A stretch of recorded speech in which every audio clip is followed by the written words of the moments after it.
Hello friends. आज है 27 मई। तो आइए देखते हैं 27 मई से रिलेटेड कुछ मोस्ट इम्पॉर्टेंट करंट अफेयर्स और उससे रिलेटेड कुछ फैक्ट्स।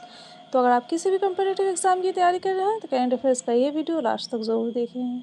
अगर आप इस वीडियो का PDF चाहते हैं तो आप हमारे टेलीग्राम चैनल को ज्वाइन कर सकते हैं। टेलीग्राम का लिंक डिस्क्रिप्शन में मिल जाएगा।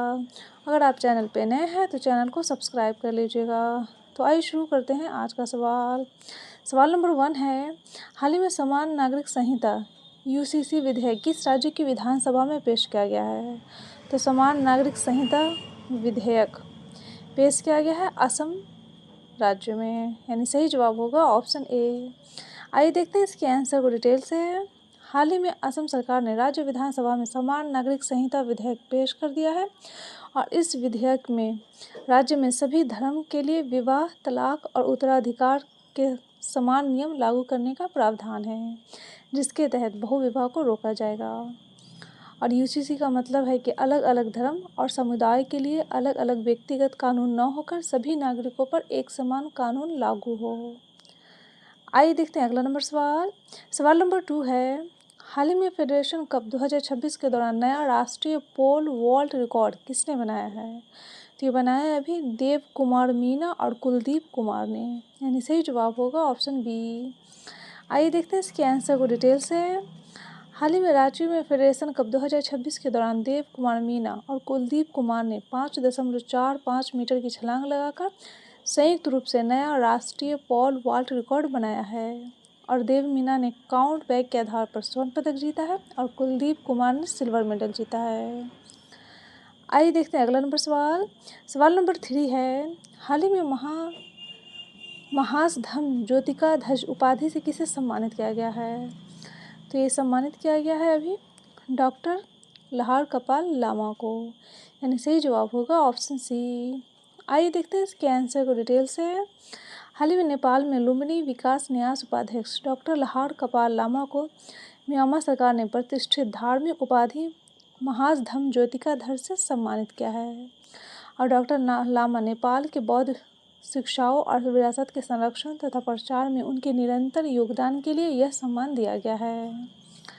आइए देखते हैं अगला नंबर सवाल। सवाल नंबर 4 है, हाल ही में राज्यसभा की याचिका समिति का अध्यक्ष किसे नियुक्त किया गया है? तो ये नियुक्त किया गया है अभी राघव चड्ढा को, यानी सही जवाब होगा ऑप्शन डी। आइए देखते हैं इसके आंसर को डिटेल से।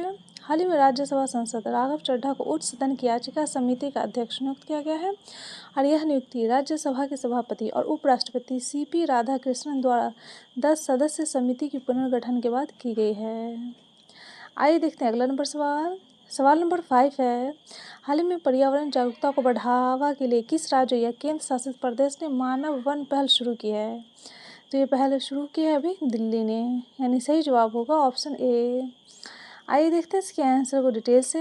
हाल ही में पर्यावरण जागरूकता को बढ़ावा देने के लिए दिल्ली ने वामन वन पहल शुरू किया है और इस परियोजना को दिल्ली सरकार के वन एवं वन्यजीव विभाग द्वारा विकसित किया जा रहा है और इसे दिल्ली के पश्चिमी वन क्षेत्र के एक हिस्से में स्थापित किया जाएगा और इस वन में विशेष रूप से बौनी और लघु पौधों की प्रजातियां लगाई जाएगी।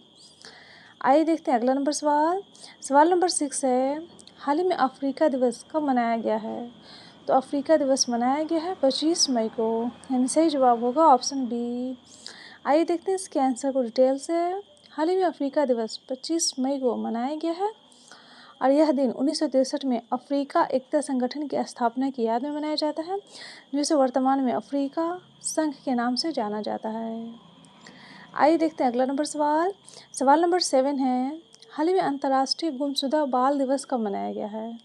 तो अंतर्राष्ट्रीय गुमशुदा बाल दिवस मनाया गया है 25 मई को, यानी सही जवाब होगा ऑप्शन बी। आइए देखते हैं अगला नंबर सवाल।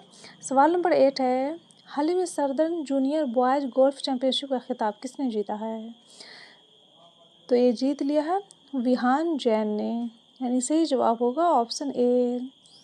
आइए देखते हैं अगला नंबर सवाल। सवाल नंबर 9 है, हाल ही में तुलसी गवार ने किस देश के राष्ट्रीय खुफिया निदेशक पद से इस्तीफा दे दिया है? तो ये दे दिया है अमेरिका के खुफिया निदेशक पद से इस्तीफा दे दिया है, यानी सही जवाब होगा ऑप्शन बी। आइए देखते हैं अगला सवाल। सवाल नंबर 10 है, हाल ही में भारत और किस देश की नौसेना के बीच नौसैनिक अभ्यास और उनका आयोजन अरब सागर में शुरू हुआ है? तो शुरू हुआ है भारत और फ्रांस के बीच, यानी सही जवाब होगा ऑप्शन डी। आइए देखते हैं इसके आंसर को डिटेल से।